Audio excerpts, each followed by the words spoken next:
Alors les amis, dernière partie de ce chapitre qu'on va voir, que je vous propose de voir, c'est la partie qui concerne les coefficients binomiaux, donc, et la formule du binôme de Newton. Qu'est-ce qu'on appelle coefficients binomiaux? C'est ce qu'on va voir. Coefficients binomiaux et formule du binôme. Alors, qu'est-ce que cela signifie? Donc, on va commencer par une définition justement sur les coefficients binomiaux. Coefficients binomiaux. Alors, définition.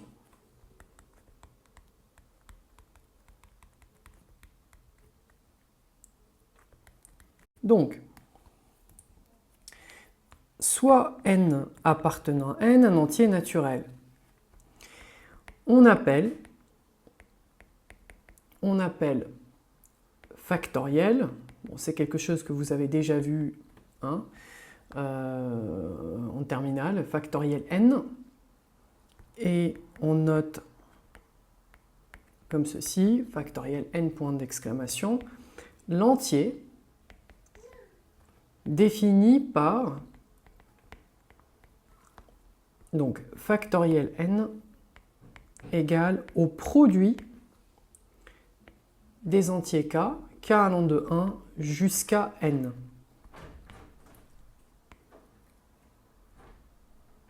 Donc c'est ce qu'on appelle la factorielle. Factoriel n, c'est le produit des entiers k. Voilà, donc c'est le produit des entiers k allant de 1 jusqu'à n. Alors, remarque intéressante.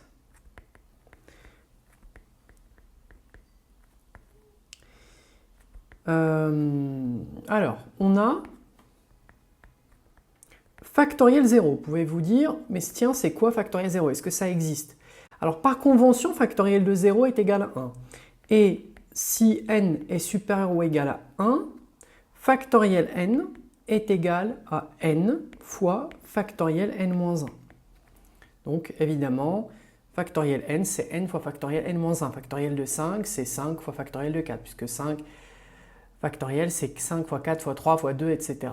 Donc d'abord, pour définir ce que c'est qu'un coefficient binomial, il faut comprendre ce que c'est que d'abord une factorielle. Bon, évidemment, vous savez tous ce que c'est. Définition maintenant. Alors, autre définition, on va définir ce qu'on appelle le coefficient binomial. Alors, soit n un entier naturel, et P un entier relatif. On pose NP comme ceci. C'est quoi en fait? Alors, on a deux situations. La première situation, c'est lorsque voilà,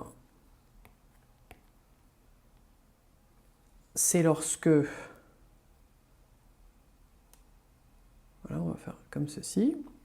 Hop. La première situation, c'est lorsque P est inférieur à n. Alors, si P est inférieur à n, c'est factoriel n sur factoriel P fois factoriel n-p. Donc ça, si P appartient à 0n. Et puis, c'est 0 si P est strictement supérieur à n ou bien P inférieur strictement à 0. Voilà par définition un coefficient binomial. Donc le NP, c'est ce qu'on appelait avant, on pouvait noter CNP comme ça dans certains bouquins. Maintenant, quasiment plus personne note comme ça. NP comme ceci. Et le coefficient binomial se lit P parmi n. Donc P parmi n, c'est le coefficient binomial et se lit P parmi n.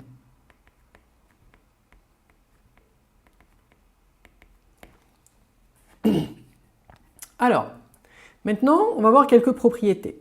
Quelques propriétés. Donc, propriété.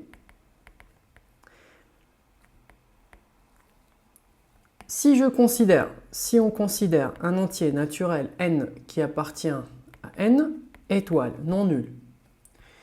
Alors, premièrement, on sait que pour tout p appartenant à 0n, donc entier naturel compris entre 0 et n, p parmi n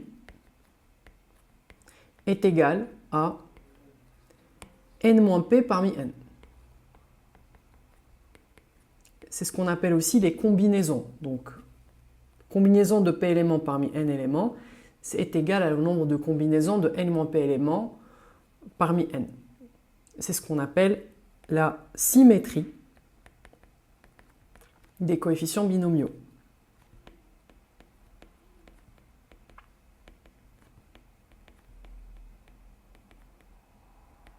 Ensuite, propriété suivante. Pour tout p appartenant à 0, alors on va prendre 1n cette fois-ci, on a p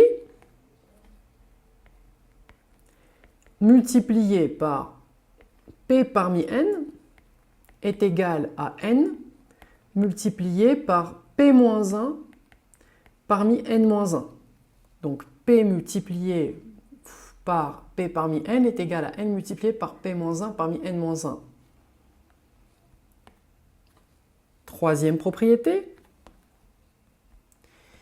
Troisième propriété, la suivante. Pour tout p appartenant à 1 n-1, alors, là, c'est une formule très intéressante et très connue.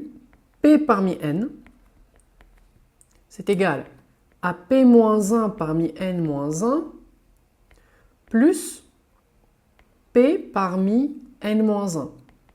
C'est ce qu'on appelle la formule de Pascal. Ça, c'est ce qu'on appelle la formule de Pascal.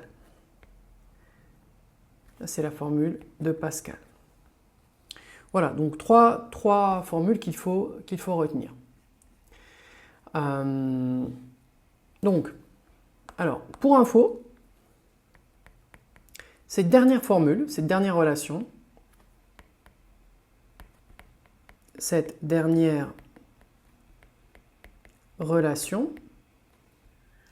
nous permet de construire ce qu'on appelle le triangle de Pascal. Le triangle de Pascal. C'est quoi le triangle de Pascal? C'est le suivant. C'est une... qu'est-ce qui nous permet de faire ce triangle de Pascal? Donc, le triangle de Pascal qui nous permet de faire quoi? Qui nous permet de construire les premiers coefficients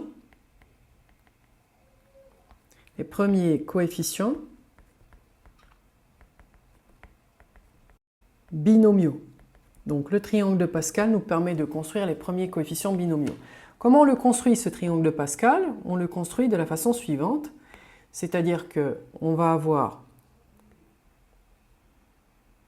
une ligne pour P, une colonne pour N. Donc là, P égale 0, P égale 1, P égale 2, P égale à 3, etc. N égale à 0, N égale 1, N égale à 2, N égale à 3, etc. Donc dans notre triangle de Pascal, P0, N0, ça nous fait 1. Ici, on va avoir 1, 1, 1, 1, partout des 1. D'accord? Là, on va avoir 1. Ici, P0, N, P1, N1, ça nous fait 1 aussi. Et là, comment on fait? Ce qu'on fait, c'est qu'on additionne ces deux-là, et ça nous donne 2. Donc on a toujours les côtés du triangle, ce côté-là et ce côté-là, ça va être toujours égal à 1. Donc du coup, là, on va avoir, pour P égale à 2, ça va être 1. Donc si je descends une ligne, qu'est-ce que je vais faire? Je fais 1 plus 2, ça nous donne 3. Donc ici, ça va être 3. Ensuite, 2 plus 1, ça va nous faire encore 3. Et puis ensuite, on va avoir 1. Si on veut aller plus loin, par exemple pour n égale à 4, je vais rajouter n égale à 4. Donc là, rapprochons un petit peu, faisons p égale à 3 et p égale à 4. Donc là, ça va nous faire ici 1.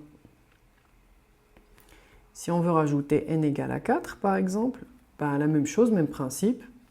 On va faire 1, maintenant 1 plus 3, ça fait 4, donc je mets 4. 3 plus 3, ça fait 6. 3 plus 1, ça fait 4.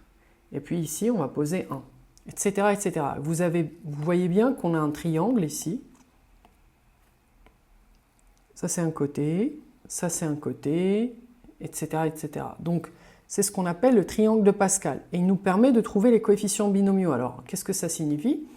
Ben, en fait, tout ça, ce sont des coefficients binomiaux. C'est-à-dire que si je prends au hasard un élément, par exemple, prenons celui-ci, ben, c'est toujours un coefficient binomial. Alors, ça va être le coefficient binomial. Alors, c'est toujours n parmi p, notre coefficient binomial. Donc, p, pardon, parmi n. Donc, du coup, p parmi n, ici, ça va être 3. Par exemple, 3. 2 parmi 3, parce que P ici, pour celui-ci c'est 2, et N c'est 3, donc 2 parmi 3. Vous voyez? Donc c'est comme ça qu'on peut trouver facilement les premiers coefficients binomiaux à travers ce triangle de Pascal.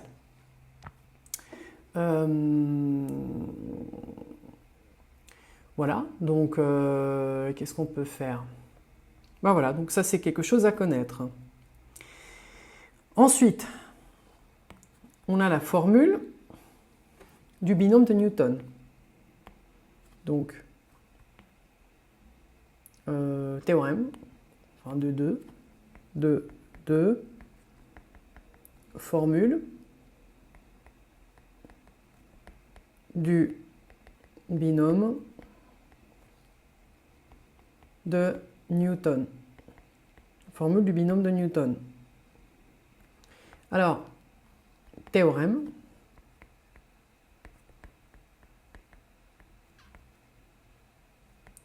Que nous dit notre théorème ici? Si on considère A et B deux réels ou complexes, peu importe, deux réels, et N un entier naturel. Alors, c'est la généralisation de toute identité remarquable. A plus B, le tout puissance n, c'est la somme k allant de 0 jusqu'à n, des combinaisons k parmi n, d'accord, des coefficients binomiaux k parmi n, A puissance k fois B puissance n-k. Et donc, de la sorte, vous avez la possibilité de trouver n'importe quelle puissance d'une somme. Donc c'est une identité remarquable, généralisée. Ici, comment on prouve ça? Assez simple. La preuve est tout simplement très simple, que je vous laisse le soin de faire évidemment, par récurrence. On peut le faire par récurrence sur n, évidemment, appartenant à n. Ça marche pour n égale à 1, pour n égale à 0.